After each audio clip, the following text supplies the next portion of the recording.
non-spoilers for challengers. Jimmy. Holden, it's love triangle, the movie, in a way that you've never seen a love triangle before because tennis is involved. Yes. Zendaya is involved. Yes. Luca Guadagnino is involved. Yes. All right. Because he's brought us Call Me By Your Name, a movie I've not seen that apparently is very good. With Timothy Chalamet. Put him on the map. Yeah. I have seen Bones and All, though. That's also Timothy Chalamet. Yes. And it's terrific. The Suspiria remake, which I haven't seen. I heard it's very good. Yeah, I've heard it's good. So potentially 4 for 4 here, Luca Guadagnino. Yeah. One of the more fun names to say in all of cinema. Up there with M. Night Shyamalan Ding Dong and Quentin Tarantino and others. And Yorgos Lanthimos. Yeah, Yorgos Lanthimos I think is number 1 for me. Okay, Guadagnino is getting up there. Yeah. All right. Just add a funny middle name to that. Yeah, so directed by him, written by Justin Kuritzkis, which apparently this is his first movie he's written. Really? But a couple notable things about him. He's married to Celine Song. Very cool. Director of Past Lives. And he also, did you ever see, this had to have been like 10 years ago, very viral video, the Potion Seller I have video? not seen this. Okay. You might want to look it up after. It's a pretty funny video. But it's just this guy talking to the camera with kind of a funny camera filter on, and he telling this story about a potion seller. And I'd recommend it. It's very good. Okay. But this is the same guy. Okay. This movie's not funny. No, it's not. But it's just like, it's an interesting that he did both of these things. Shows the range of a man. The range of him. A real Renaissance man. Yeah. What's his name? Justin Kuritzkis. Kuritzkis. Yes. There we go. Yeah, married to Celine Song. There you go. All right. Sweet. This movie's terrific. I mean, this movie is just excellent. Starting with the writing. This movie is phenomenally written. I cannot believe it's not based on a book. Yeah, Seems it feels like a book. These characters are just fantastic.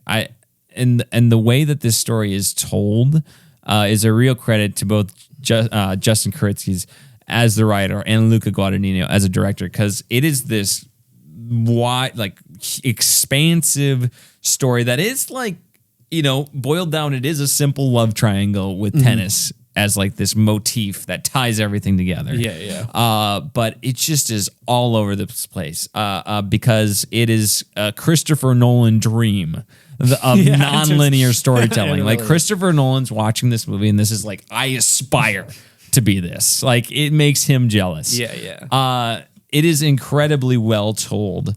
Somehow, it is perfectly cast as well. The 3 characters are phenomenally written, and they are perfectly portrayed by Zendaya as Tashi Duncan, our lead character. Yes. Mike Faced as Art Donaldson, and then Josh From West O'Connor. Side Story. Oh, that's right. I was like, he's like the best friend in West Side Story. That's right. He totally is. Yeah. Wow. And he was very good in that movie too. Yeah, I've only seen it the once. I didn't give it out of 10 out of 10 my favorite movie of the year. Yeah, like someone else I know. It's all right. It's pretty good. Did you cry during the trailer of that, Holden? No, I did. Oh, Spielberg's back. All right. Josh O'Connor as Patrick Schweig. Schweig. I mean, just all 3 of them. They were all so good in like so many different ways. They do the thing where, and Zendaya is perfect for this, where they're like, they start and they're like 15, and then they're also like, what is it, like late or mid 30s, something like that later on. They do a really good job. I think at the start of this they're like 18. 18. I think they're 18, or Zendaya is 18. I don't remember about the others, around that age, regardless. But no, they do a really good job of like making them like look older without trying too hard, really. Like, it's like clearly how, I can't remember what the gap in time between the very start and it's 13 years, I believe, because I think the beginning is like the core structure of this movie is this tennis match that takes place between Art Donaldson, played by Mike Face, and Patrick Schweig, played by Josh O'Connor, who were best friends and are not anymore for some reason. Okay, why are they not friends? Probably has something to do with this love triangle. And they are playing in this like low end tournament. They're both past their prime. What is going on here? And that's like the overarching structure of it. All right. Yeah. And then it's literally like set 1. Here we go. Yeah. It is act 1. Set 2 is act 2. Set 3 is act 3. I love the structure of this. It is very cool. Very interesting. And Zendaya is sitting right at the mid-court, first row. Yeah. Just her Right in presence in this movie is phenomenal. Zendaya, this is her defining role so far. I mean, she just is phenomenal. She's got a best actress nom locked I would in. think Like, so, just incredible.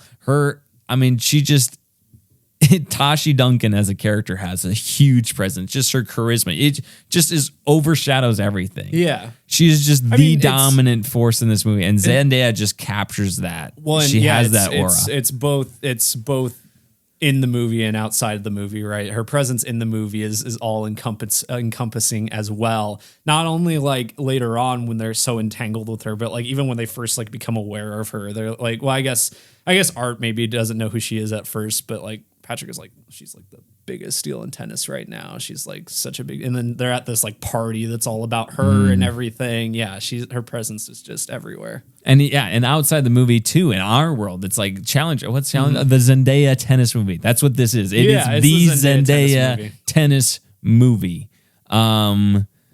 And it is just, this movie rips. I mean, it just Amy is. Pascal is a producer on this. Interesting.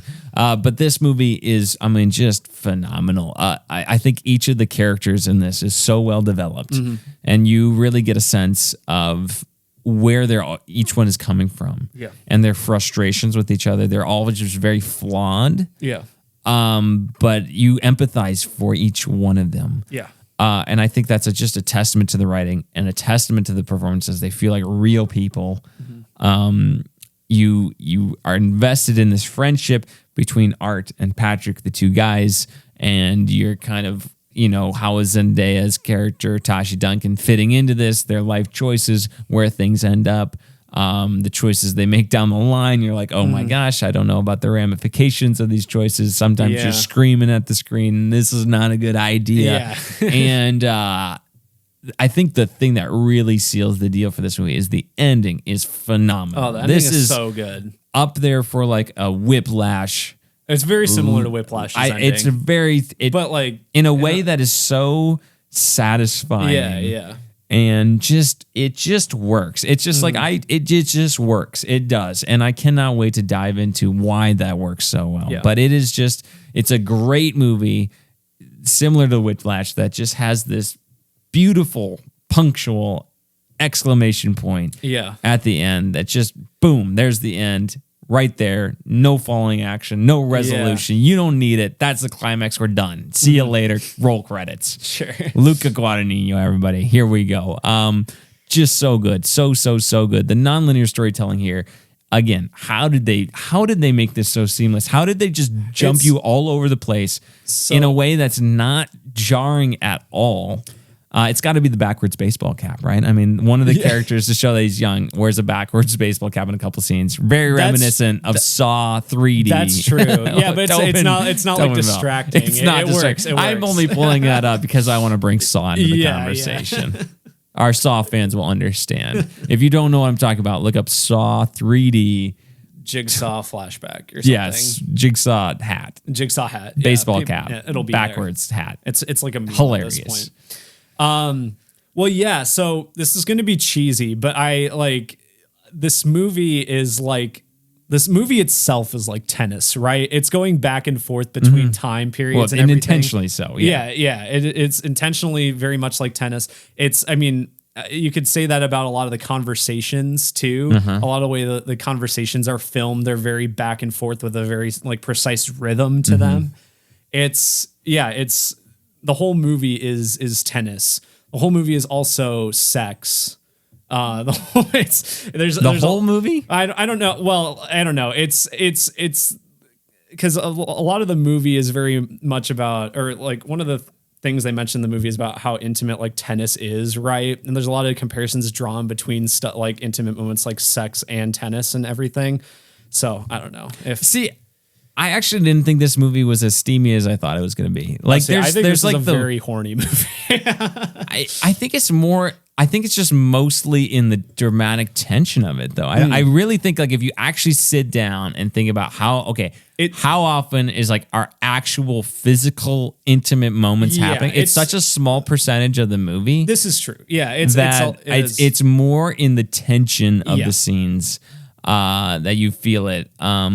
So I think that I'll agree with that. I think that this is not like the steamy, oh my gosh, 50 Shades of Grey, what's going on here? No, it's not that at all. No. They're like the scene in the trailer where they're like in the hotel room or whatever. That's there. And even that really doesn't amount to anything that sizzling from it in terms of like this movie. It's not like this was R-rated for like really graphic sexual content. It's like if you watch the first 2 episodes of Game of Thrones, you're going to see more than you are in this. I mean, really, there's more locker room tennis. I'm a guy having a conversation in the locker room nudity than there are actual passionate scenes between the characters. Really, I mean, if you think about it. So I don't disagree. It's you don't go in expecting full nudity sex scenes or anything like that. It is mostly the tension, but I think the tension is so palpable that like I think that's why it's so present throughout the movie that a lot of people are like, myself included. I think it's just I think it's just a very like horny movie, I guess, for lack of better words. Okay. I don't know. I think so. I didn't think it was. I'm like, they're just hot people in this movie. Yeah, but I think it goes beyond that. Okay. Personally. All right. Personally. I know I'm not alone there, but you speak your truth, Jimmy. All right. Okay. That was a side conversation. The music, I love the music in this too. It's like it's like John Wick is about to throw some punches here. Like, let's go. When you made Here that we comparison go. after the movie, I was like, yeah, it is. It is like a club scene from a John Wick movie. Trent Reznor, Atticus Ross did it. Who I don't know if they've won an Oscar. They did like The Social Network and like Gone Girl for David Fincher. I don't know if they won Oscars for that. I can't remember, but very, very talented composers. But this is really good. Very good stuff. It was fantastic. I've listened to it outside of the movie a couple times. So. Yes. One of the other things I appreciate about this movie is with all the tennis involved, they did not just keep it straightforward. Every tennis scene is different in terms of like the style it's told. You have some scenes that it's all Zack Snyder slow motion, just sweat beads coming down, little taps of the racket on a nice jiggly slow motion muscular leg. Lots of just jiggly calves, thigh muscles, just huge quads, just blasting out of masculine legs in this movie. Wow. And you know what it is? And you don't think that? movie. Yeah, I was gonna say you don't think this movie's horny. You're describing this. What the heck? That's some. Then you have just like the oneers where it's a long shot and you're back, forth, back, forth. Lots of. Well, okay. There's another thing. Like a lot of the sounds they make, you could interpret it very sexually. You know what? I think tennis is just very sensual when it comes down to it. Which they do mention. There's a reason you start at love in tennis, Holden. Did you even know that? Nope. Love means nothing in tennis, is what they say. It means 0. 15. You know how tennis scoring works, Holden? You play Wii tennis? Absolutely not. It's stupid. I don't understand why they do it. You get 15 points for your first 2 points. So you get 15 points for your first point, and then you get another 15, so it's 30. Okay. The point after that is 40, though. So 15, 30, 40. And then if you are up by at least 1 point, aka 10 points, your next point wins the game. I feel but like if you're tied, you go to deuce. It's in there. They're like 15 love. Okay. Well, I guess like what the scoreboard is just. Who invented tennis scoring? Why is it that way? Comment down, please. Comment. Why the scoreboard they have up on screen is just like how many. It's just there. It's the games. It's the games more than anything. Serve, yeah. So But yeah, I that's a good thing to mention. As someone who knows literally nothing about tennis, I was fine. I followed Yeah. everything. Oh, yeah. It was very accessible. I knew I was able to pick up on enough things, and I knew enough that I was able. They don't go too in depth with the tennis itself, really. At least the mechanics, they don't. No, not the mechanics. But one of the other things I want to say, so there's the long shots, you got the slow motion sweaty stuff. You have really technically impressive POV shots, but not POV of the players. It's like POV of the ball itself. Yeah, no, I wasn't sure if we wanted to mention that in spoilers or not, but yeah, there is a specific bit POV ball that is it might be my favorite part of the movie, quite frankly. Really? It's so just how technically I don't know how they do it. It's very impressive looking, and it's at a moment in the movie where it's just the movie's got you pumped up, and then it has the music pumping. Yeah, the music gets you energized. Lots of sweaty a very boys. climactic thing, and then they just throw out this insane technical achievement that I'm just yeah, do it. Inject it into my veins. Let's go. Like you said, this movie just keeps building and building and building to such a satisfying conclusion too. This movie is all the conclusion in a way that it's without getting into it, it's unsatisfying, but it's satisfying. It's satisfyingly unsatisfying, and I cannot wait to unpack that in spoilers. So just go out and watch this movie, darn it. Holy smokes, it's good. Fashion. I'm not even one that really pays attention to fashion in movies. Is on point here.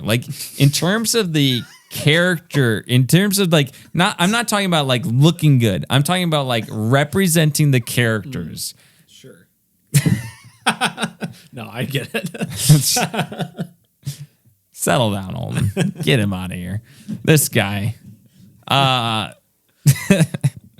fashion is great here because you have some characters. I don't want to even get into it because we'll save it for spoilers. It's just this perfectly represents the characters of this time, where they're at, and that's what I'll say about that.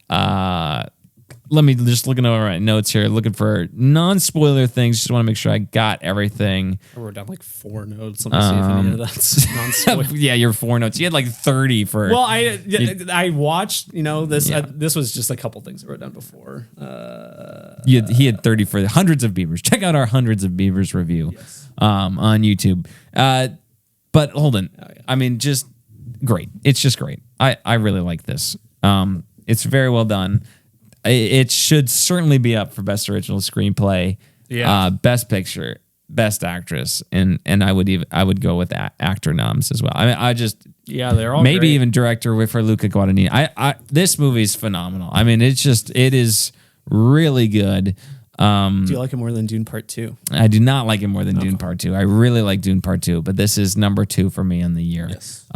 Just exceptional. I will say this is the best acted movie of the year I've seen. Yeah, I would agree with that. I don't know exactly where it falls in my rankings because I did love Hundreds of Beavers, so I'm kind of in between this and that for second place. But that's a good week for movies. Yes. Really loved this. Yes, check out our full podcast if you're just watching this review. Yes. Speaking of, Holden, you want to give this a rating? Yeah, I think I'll give it probably a 9.5. I think. Yeah, I don't think I'm at a full 10. I'm not sure if I even have a good reason for not giving it a full 10, but not quite on the level the enjoyment of something like maybe Dune Part 2 for me. Okay.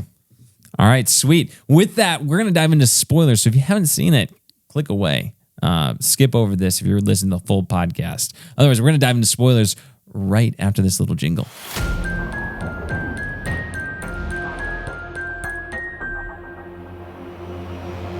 All right, spoilers for Challengers. Oh, yes. Where do we even want to start, Holden? I don't know. At the beginning? At the beginning, I guess, which is in the future. Well, 2019. 2019. The future of 2019. Yeah, but it's them kind of initially. It starts with them in the apartment, right? Or it's like a. Well, it starts with the match. They're playing the match. Yeah, the match. And it's just showing, establishing the literal triangle. Yeah. It's like, here's the three characters. It's very Let's cool. go. Yeah, you don't, and as you just kind of said, non-spoilers, you're interested to see where it kind of goes, or like how it reaches the point that they're at, or two best friends are no longer friends at all, seemingly. Yeah. Real banshees of Inisherin. What's going on what here? is going? Why are we friends exactly. anymore? Probably the girl. It's probably the love triangle. Probably the home the wrecker. The girl is involved. Yeah, probably. Yes. Who? Okay. Love triangle.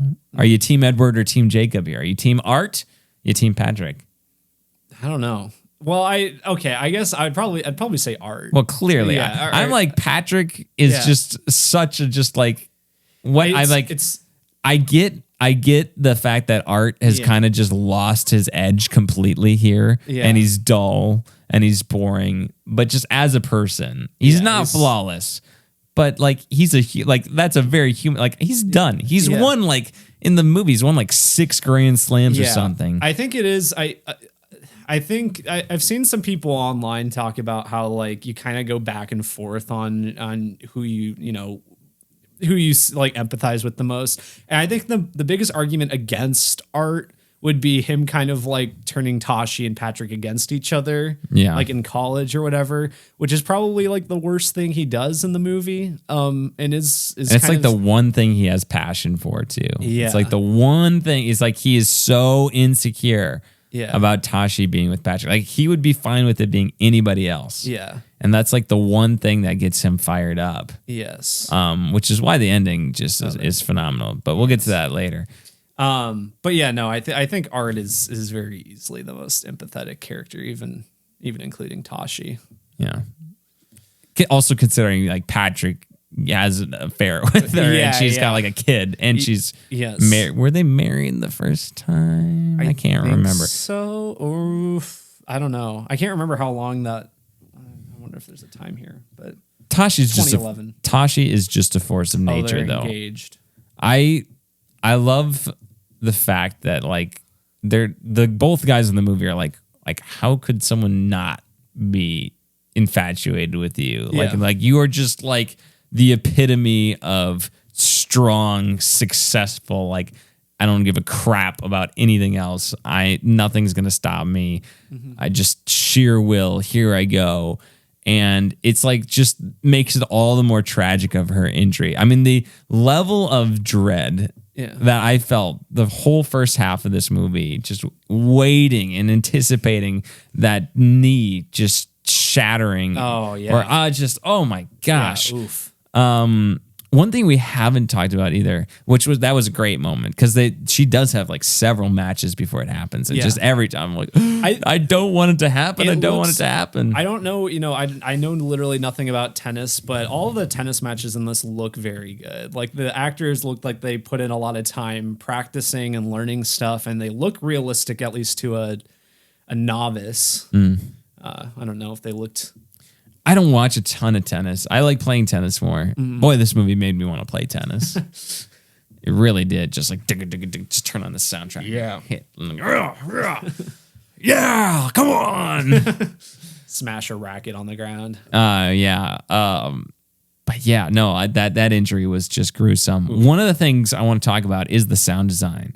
Because people hit the ball and then Tashi hits the ball and it just sounds like a cannon. It literally does. If you watch the movie and when that Anna or whatever her name is that she's playing against, it's just boom, normal tennis sound. And it's grr, it's just hitting it way harder. It just is violent. It's a violent sound when Tashi hits it, and just Zendaya's face, it's just that sheer determination, just primal. I am a hunter and you are gonna die. Yeah. You are my prey. I am gonna eat you for dinner tonight. My word, I do not want to play against this woman in tennis. No. And that's why it's golly, it's just so frustrating that she gets hurt, right? Especially when you have Patrick, who's very talented, but just I'll just skate by my own success. Where she's super talented and has the work ethic of Art, and just the one thing that differentiates her from Art is she's just never satisfied. No, and clearly really the only thing she cares about is tennis. Yeah. Like, and that is the crux of her relationship with Art. So it's like when Art quits caring about tennis, that's what creates their biggest rift. And it's like, well, I don't know if this relationship is even going to work anymore. Yeah. Just like, my goodness, this lady, who is she? Yeah. She's like inhuman, but in a really cool, interesting way. She's like it's like a one-note character that you feel a lot of empathy for. Who's not one note, like who actually it seems one note, but then you actually get to know her and unpack that, and you uncover all that depth, which is cool. There's that scene with her and Patrick talking in that alleyway, in like the final third of the movie, which is it's a very good scene. But I've seen a lot of people point it out now, and I don't think I noticed it when I was watching it, but I feel like I can't miss it now. But like Zendaya gives this like crazy eye thing with her performance. She like does this thing where like I've seen a few different like screen grabs of it where like one of her eyes is like doing a completely different thing from her other one in her performance. And it's like a very like, I don't know how to describe it without just like showing it, but like you can tell exactly what she's feeling by it. And it's a very unique like facial like tick. I don't know. It's so bizarre, but it's so cool. That's just something I wanted to mention before I forgot. But. Yeah, no, I did not notice that either. I want to say like the fashion. So like Zendaya obviously she's like super refined, professional, just upper class, elite, like businesswoman, like don't mess with me. You have Art who's just like very clean, professional, you know, kind of like perfect, you know, like role model sort of thing. And then Patrick is just, he's got the shorts that just look like boxers. Yeah. They don't match his top at all. They're like off-brand athletic gear. He like doesn't have any money like at all. That one of the just saddest parts is like when he like hooks up with the girl just so he can have a place to stay. Yeah, just so he has a place to stay. There's the part where he signs up for the tournament and like gets the piece of the like Dunkin' sandwich from the woman because he's just like so hungry. Yeah.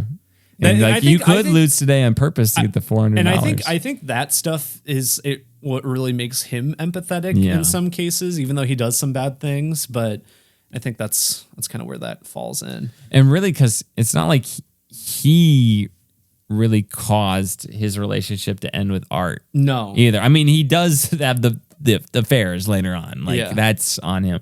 But it's not like he caused that fracture. It was more like Art decided, no, I'm cutting you off, and I'm not talking to you anymore.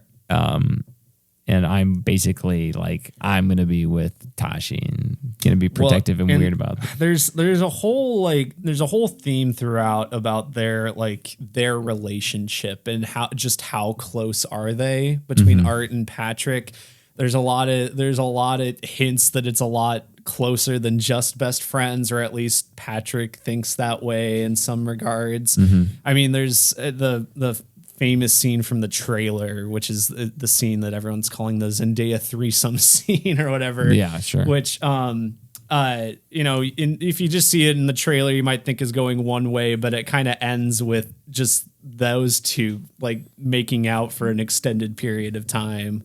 And then there's a lot of like little like ticks in there too, where I don't know. It's just like there's a lot of times where they're just like talking and they're very close to each other. Yeah, the churro. Yeah, there's a lot of phallic shaped foods that are consumed. Like there's bananas, there's churros, there's a lot of things that I don't know. It's very, you don't exactly know. I get the sense that Patrick has some sort of feelings because when there's that scene where he's like flipping through Tinder or whatever, seemingly confirms because he swipes right on a guy that he might be bisexual. So I get a sense that maybe he has some feelings at least for Art, and Art does not reciprocate them in that way. Yeah, but that kind of whole dynamic between them is kind of an interesting spin. And I think the director Luca he's gay in real life, I believe. So okay. I think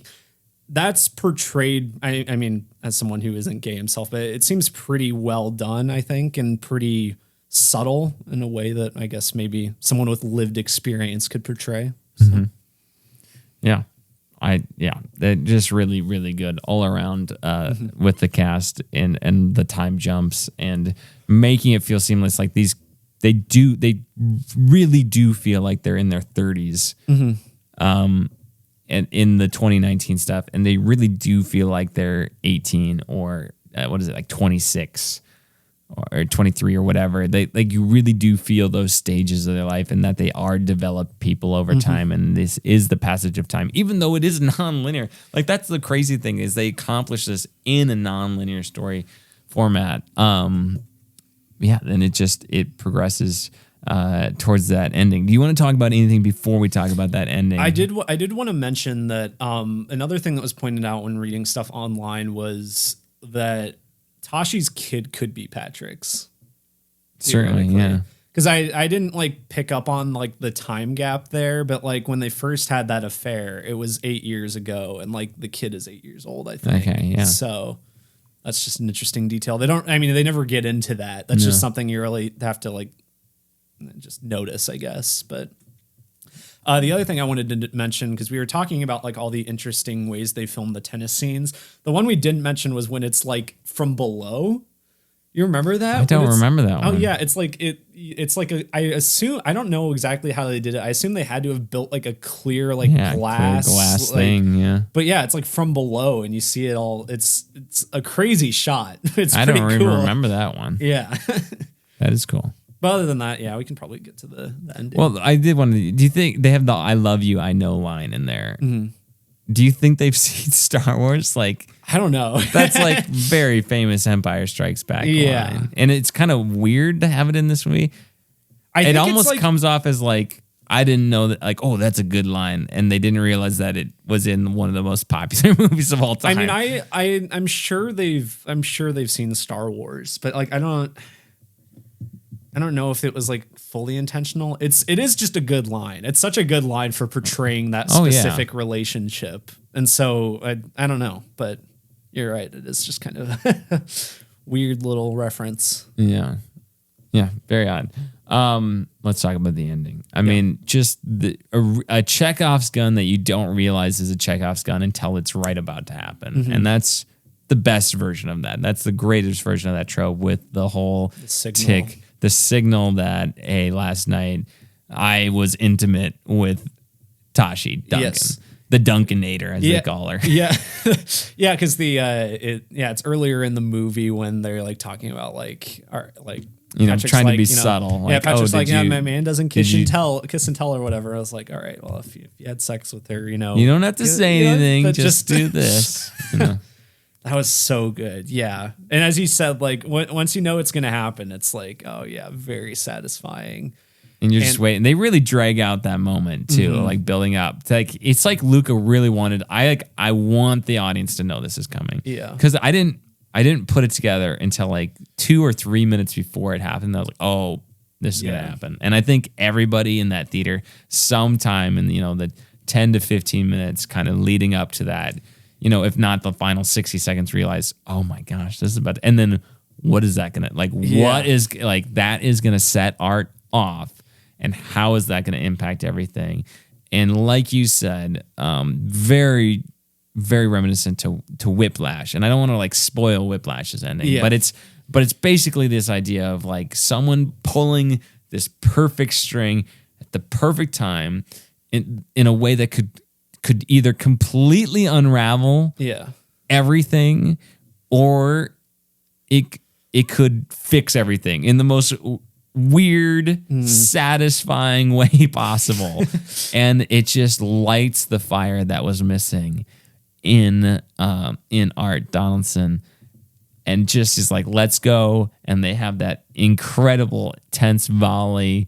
The whole movie, you're waiting to see who's going to win this match. Yeah. And at that moment, I'm like, they better not decide who wins this match. This movie is going to be so much better with an ambiguous ending. And it doesn't even matter, because that's the other point. It's like you're setting this whole thing up. There's so many stakes riding on this. And then we realize like that wasn't the point. The point was, it wasn't like Zendaya's the lines earlier. It's like, it's not about like the actual game. It's like the relationship It is like, it was beautiful, and that was tennis, and this volley between them. And I love even the visual cues of Zendaya. Just like earlier in the match, she's not even like, everybody else's head is moving, and she's just static, just kind of zoning out. And that she is just on the edge of her seat with every looking over, and then coming out in the middle, about to slam it down, going with that, getting caught by Patrick. Yeah. All right. Patrick's point, by the way, if you run into the net like that, you lose the point. So Patrick won that point. Not the game. Okay. The game's still going on. The match, anyway. And then, of course... I thought that was like the end. No. Oh, okay. And then Tashi gets up and screams, "Let's go," and all that. And just boom, roll credits at the climax of the movie. Oh, my gosh. That's one of my favorite tropes, ending at the climax. Mm-hmm. Really good. Like if you can pull it off, it's the you run final the risk of note. being unsatisfying, but if done right, you can do it. It's very good. That was like we talked about in our Hundreds of Beavers review, that title reveal. This ending was just like a slow clap. Like you earned it, you got it. That was really good. Lessons in screenwriting 101. Show this movie. Like, here we go. To again take something that's just a roll your eyes trope, the love triangle, and flesh it out into one of the more interesting character studies, dramas, nonlinear thrillers, really. Yeah. Just really well done. All around chef's kiss. Well done. Fantastic movie that I hope gets some awards recognition. I hope it gets some box office success, word of mouth. Check out the movie. Hopefully you haven't listened to this if you haven't seen it. If you have seen it, hopefully you are enjoying this discussion with the spoilers. Let us know what you think down in the comments on YouTube. What do you think about this movie? What do you like? What maybe didn't work for you? What other movies would you compare it to? That sort of thing. Any other final thoughts, Holden? I just wanted to mention very, very insane looking windstorm. Yeah, I thought it was like maybe a hurricane. Yeah, it looked. Well, okay, it's funny you mentioned that. It does look like the hurricane from Bodies, kind of. Just I'm sure probably similar effect with how they did it, but yeah, looks just insane.